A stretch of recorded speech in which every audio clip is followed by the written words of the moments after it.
A Day in Your Life as a Nursing Student na mag-i-interview ng NDMU Employee UWIC Edition.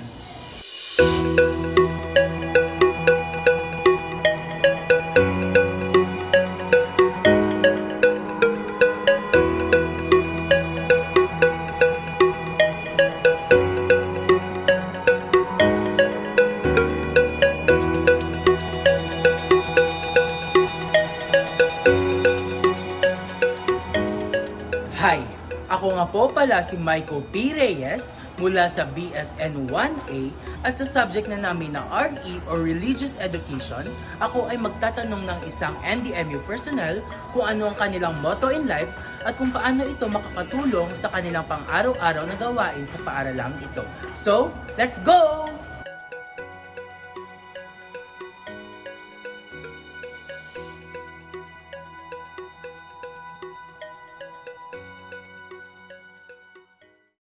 Can you please introduce yourself, ma'am?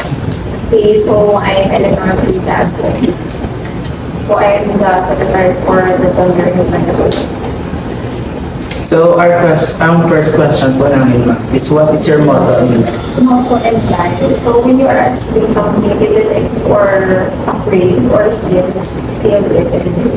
So, sa motto nga na, ma'am, paano ka ma-motivate sina or ma-inspire sa imo nga everyday work mo din sa NDM? Okay, so I think every day is a challenge. However, hindi naman natin maiwasan ang challenges and behaviors in life. However, if you will deal with that pressure in you and you become afraid every day, so what will happen? So, ang ginagawa ko is, even though I am afraid, even though I am challenged, but those challenge is a stepping stone for my growth. Thank you po, ma'am. Thank you.